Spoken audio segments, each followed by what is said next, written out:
Let me tell y'all this, man.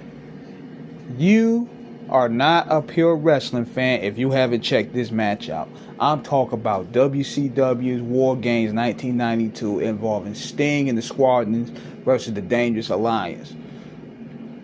Because I'm going to take y'all back a little bit. 1991 was a disastrous year for WCW. They had lost their world champion. Ric Flair had bounced on them. Then they brought this guy, Jim Herd. He couldn't even know how to book from a plastic bag from a pitcher's mitt. This guy was terrible. Like, he was just giving us terrible TV all around. It wasn't until later on where things started to change a little bit, where I started to see they brought Ravishing Rick Rude in, Paul E. I think Paul Heyman started taking over some of the booking over there. They brought Steamboat in the mix. Things started improving around 92 because 91 was awful.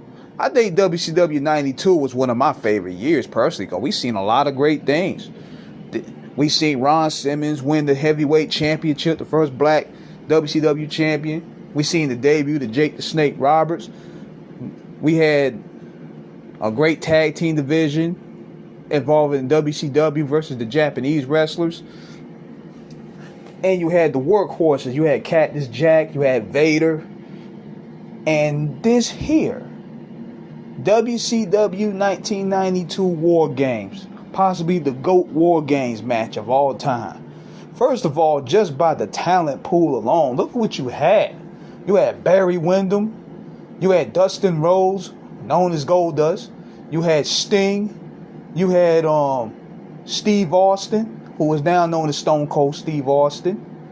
You had Ricky Steamboat, Nikita Koloff. You had Medusa. And Larry Zbyszko. I wasn't never really feeling Larry Zbyszko, honestly. And beautiful Bobby Eaton. Rest in peace to him. So, this was pretty much like a whole year's build. Oh yeah, and Arn Anderson, of course. Can't forget Double A. That's how crazy the talent pool was during that time period. So, they all been beefing for pretty much half that year.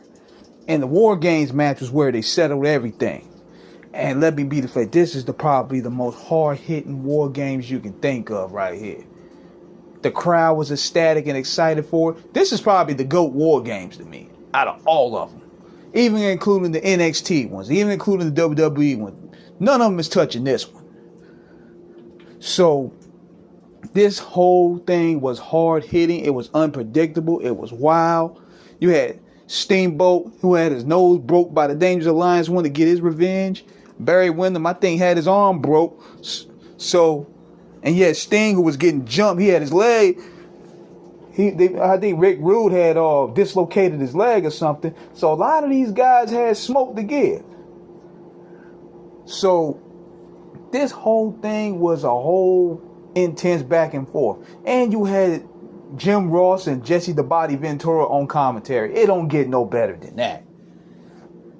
Now, a lot of people may complain that the ending was kind of weak, but we didn't care. The whole atmosphere was lit through that whole night, man.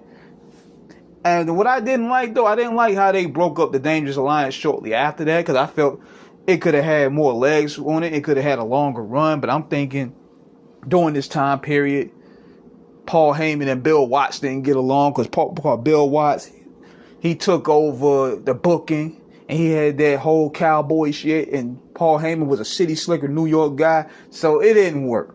But they got it right here. This match was special. So I need y'all to go ahead and check this match out. Go on the WCW YouTube channel, type up WCW War Games 1992, Sting Squadrons versus the Dangerous Alliance, and let me know what you think. Tell them Rappin' Wrestling sent y'all. This is King Eric. Holla.